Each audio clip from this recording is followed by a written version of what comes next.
name is Aruba Wahid Khan and I am a speech and language therapist. I have done my speech and language pathology diploma from National Institute of Rehabilitation Medicine. इसके अलावा मेरे पास 4.5 years का relevant field में मेरे पास experience है, जिसमें मैंने NIRM में, IMR में, शिफा इंटरनेशनल हॉस्पिटल में, आइडिया स्पेशल स्कूल में अपनी सर्विसेज प्रोवाइड की हैं. Now I am working as a speech therapist in global special school. तो आज मैं जो हूँ as a speech therapist parents के डाउट्स क्लियर करूँगी डिलेड स्पीच एंड ऑटिज्म के हवाले से. इसके अलावा बच्चों में और किस किस किस्म के और किस वजह से स्पीच के इश्यूज आ सकते हैं वो सारे मैं आपसे डिस्कस करूँगी.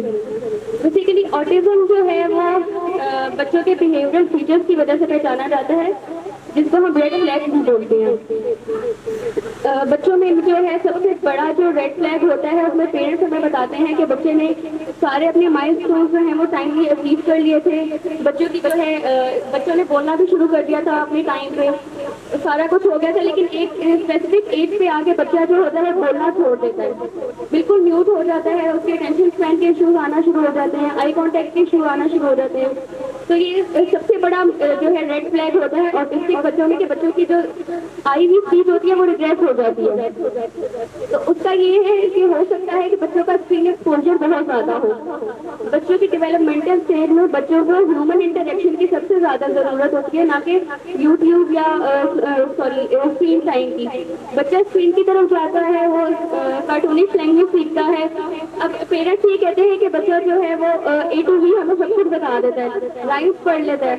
लेकिन बच्चे से अगर हम लोग एक स्पेसिफिक लेटर उसको दिखा के पूछे कि व्हाट इज दिस, तो बच्चा जो है वो नहीं बता पाता. वो इस वजह से होता है कि बच्चे ने सुन के देख के जो है वो स्पीच को गेन कर लिया, लेकिन जो है कॉन्सेप्ट बिल्डिंग बच्चे की नहीं हुई भी.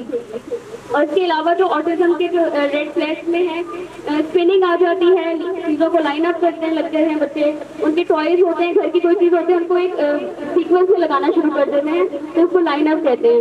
इसके अलावा बच्चों में रेस्टलेस बिहेवियर बहुत ज़्यादा होता है, उनका सिटिंग स्पैन बहुत कम होता है, उनकी नींद डिस्टर्ब रहती है. इसकी वजह से बच्चे हाइपर एक्टिव होते हैं और उन बच्चों में जो है वो सेंसरी इश्यूज आते हैं और आई कांटेक्ट उन बच्चों का कॉम्प्रोमाइज होता है, अटेंशन स्पैन कॉम्प्रोमाइज होती है.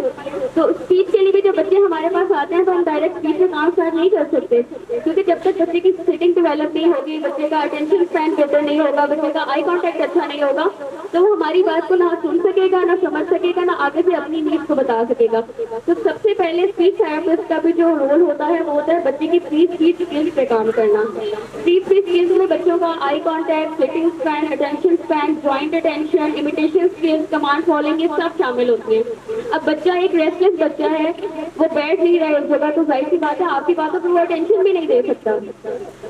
तो उसके लिए सबसे पहले बच्चों की सिटिंग डेवलप होना जरूरी है. उसके लिए हम बच्चों को कॉर्नर सिटिंग करवाते हैं, वेटिंग पे काम करते हैं. उसके बाद फिर बच्चों की अटेंशन के ऊपर काम करते हैं, डिफरेंट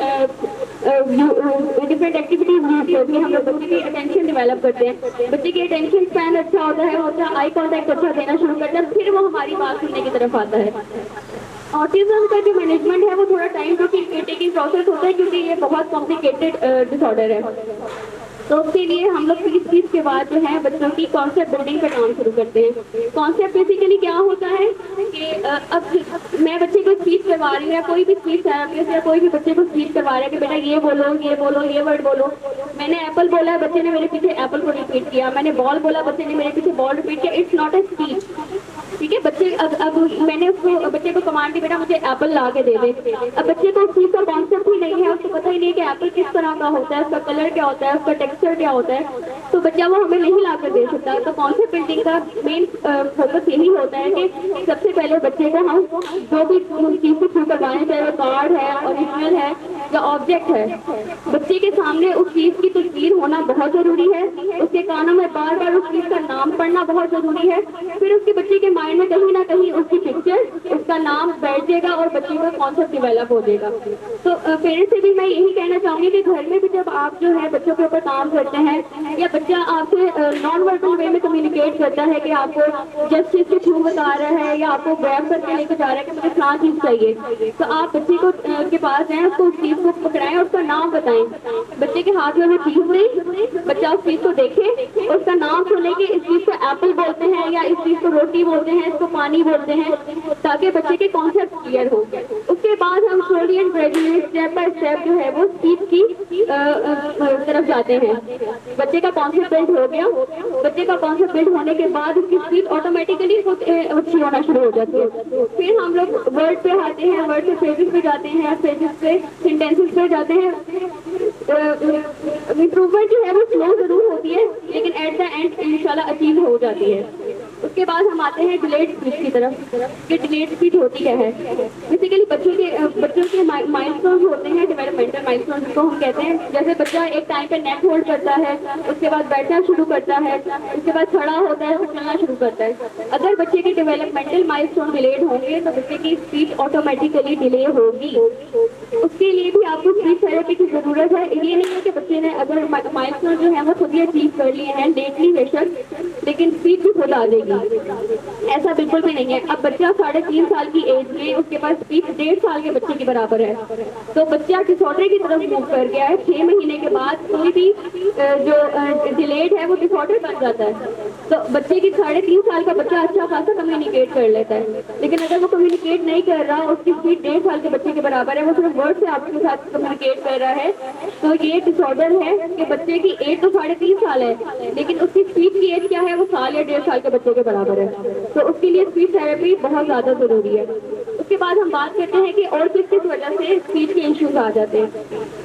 अब at the time of pregnancy mother को अगर कोई इन्फेक्शन हो गया है, मदर ने कोई स्ट्रेस लिया है, डिप्रेशन हुआ है, उसका इफेक्ट बच्चे के ब्रेन पे पड़ेगा। बच्चे के ब्रेन पे इफेक्ट पड़ेगा, उसके बॉडी वीकनेसेस आएंगी, उसका स्पीच इशू आएगा। At the time of birth बच्चे को हेड इंजरी हो गई है कोई, उसकी वजह से बच्चे का ब्रेन डैमेज हुआ है, उसके बाद स्पीच इशूज आएंगे। बर्थ के बाद बच्चा डिलेड क्राई अगर करता है, मतलब लेट रोया है या नहीं रोया, इसकी वजह से भी स्पीच के इशूज आते हैं। क्यों? बच्चा रोता इसलिए है कि वो चेंज को समझ जाता है, फील कर लेता है। उसके जब वो रोता है तो उसके ब्रेन को ऑक्सीजन मिलती है। अगर बच्चा देर से रोया है, टाइम पे उसके ब्रेन को ऑक्सीजन नहीं मिली, तो उसके ब्रेन के जो जो पार्ट एक्टिव होने थे वो नहीं हुए, और उनमें स्पीच का पार्ट भी होता है कि ऑक्सीजन नहीं मिलने की वजह से स्पीच का पार्ट एक्टिवेट नहीं हुआ। और अगर बच्चे ने ट्राई भी उसका टाइम पे हो गया, बर्थ वगैरह भी नॉर्मल थी, लेकिन उसके बाद बच्चे को हाई ग्रेड फीवर के साथ फिट्स आने लगे हैं। जब फिट्स पड़ेंगे बच्चे का ब्रेन वीक होता जाएगा, जब फिट्स पड़ेंगे बच्चे का ब्रेन वीक होगा, ब्रेन वीक होगा, बॉडी वीकनेसेस आएंगी, और उसके साथ साथ स्पीच वीकनेसेस भी आएंगी। ये बेसिकली सेरेब्रल पाल्सी के बच्चों के इश्यूज, मेडिकल इश्यूज होते हैं सारे। सेरेब्रल पाल्सी हम बोलते ही दिमाग के फालिज को हैं। जब बच्चे के दिमाग में फालिज होगा, उसके मूवमेंट में कमजोरी आएगी, उसके स्पीच में कमजोरी इसीलिए आएगी क्योंकि जब उसके मुंह के पट्टे कमजोर होंगे, जिनको हम आर्टिकुलेटर्स बोलते हैं। आर्टिकुलेटर्स बेसिकली इसको कहते हैं कि आपके मुंह के जो पट्टे हैं उनके आपस में मिलने से जो साउंड प्रोनाउंस होती है उसको हम आर्टिकुलेटर्स बोलते हैं। आर्टिकुलेटर्स में हमारे जबान, दांत, गाल, होंठ, तालू ये सब आ जाता है। अब आप ये देखें कि होंठों के मिलने से ब और प की साउंड निकलती है। और कुछ बच्चों के अगर मुंह के पट्टे कमजोर हैं, होंठों के पट्टे कमजोर हैं, वो ब और प की साउंड नहीं निकाल पाते। दांतों के और जबान के मिलने से त और ट की साउंड निकलती है, तो बच्चे नहीं निकाल पाएंगे। अगर बच्चे का टंग टाई है या उसके ऊपर के दांत ऊंचे हैं, या अगर त और ड की साउंड जबान और तालू के मिलने से लगती है, अगर बच्चे का तालू ऊंचा है या जबान में टंग टाई है, उसकी जबान ऊपर नहीं लग रही, तो वो ऑटोमेटिकली नहीं निकाल पाएगा वो वर्ड। अब आर्टिकुलेटर्स के जो है वो दो इश्यूज आ जाते हैं, एक आर्टिकुलेशन एरर और एक articulator error. Articulator error basically होता ये है कि बच्चे के जो आर्टिकुलेटर्स हैं वो फॉर्म नहीं हुए होते। मतलब जब बच्चा बन रहा होता है तो उसके कभी होंठ नहीं बने हुए होते, ऊपर का तालू नहीं बना हुआ होता, टंग टाई होता है, नाक और होंठ में कट होता है। ये सारे आर्टिकुलेटर एरर्स हैं। और आर्टिकुलेशन एरर्स में ये होता है कि बच्चों के मुंह के पट्टे कमजोर होते हैं, फॉर्म्ड होते हैं लेकिन कमजोरी होती है। उसके लिए हम लोग जो है बच्चों को डिफरेंट एक्सरसाइजेस करवाते हैं, ओरोमस्कुलेटर मसाजेस होते हैं जिसमें गानों का मसाज आ जाता है, जबानों की एक्सरसाइजेज आ जाती हैं, वो तालों को मजबूत करने के लिए हम वर्जिशें करवाते हैं। उससे ये है कि बच्चों की स्पीच आहिस्ता आहिस्ता इम्प्रूव होने लग जाती है। अब कुछ बच्चे आपने देखे होंगे जो थोड़ा लटका लटका के बोलते हैं, उनको बोलते बोलते सांस पड़ जाता है, वो इस वजह से ही होता है कि उनके आर्टिकुलेटर्स कमजोर हैं। इसके बाद हम बात करते हैं हेयरिंग इम्पेयर्ड की। हेयरिंग इम्पेयर्ड के जो बच्चे होते हैं, अब बेसिकली नॉर्मली तो सामने बिल्कुल नॉर्मल नजर आ रहे होते हैं, ना उनमें सीपी के कोई फीचर्स होते हैं, ना उनमें एडीएचडी के फीचर्स होते हैं, ना उनमें ऑटिज्म के फीचर्स होते हैं, लेकिन फिर भी बच्चा बोल नहीं रहा। तो हो सकता है कि वो सुन नहीं रहा, क्योंकि बोलने के लिए सबसे पहले सुनना बहुत जरूरी है। तो ऐसे पेरेंट्स को चाहिए कि सबसे पहले आप कंसल्ट करें ऑडियोलॉजिस्ट के पास, ये देखिए कि बच्चा सुन रहा है कि नहीं सुन रहा। उसके बाद आपको हेयरिंग एड प्रोवाइड किए जाएंगे। उसमें भी सबसे पहले हम लोग बच्चे को डायरेक्ट स्पीच नहीं करवाते, सबसे पहले बच्चे की ऑडिटरी ट्रेनिंग होती है, उससे पहले हम सुनना सिखाते हैं, उसके बाद आहिस्ता आहिस्ता जो है वो बच्चा बोलने की तरफ आता है। अब पेरेंट्स से मेरी यही रिक्वेस्ट है कि हम लोग जो आपसे डेली वीडियो शेयर करते हैं उसमें मैंने एक्सरसाइजेज भी हम लोग करवाते हैं, और जब हमारी पीटीएम होती है उसमें हम फेस टू फेस आपको सारे करके बताते हैं, लिख के देते हैं, सारा बच्चे के साथ डिटेल से एक्सप्लेन करते हैं। तो जितनी मेहनत हम लोग यहाँ पे कर रहे हैं, अगर आप घर में बच्चे को आधा घंटा भी दे दें, बेशक 10-10 मिनट करके 3 दफा टाइम दे लें, बच्चे की एक्सरसाइजेस करवाएं, बच्चे को टाइम दें, उसको लेके बैठे, उसके साथ वर्ड की कंपार्टमेंट करें पिक्चर दिखा के, तो बच्चों में इंशाल्लाह बहुत जल्दी और बहुत तेजी से इंप्रूवमेंट्स आएंगी। Thank you so much.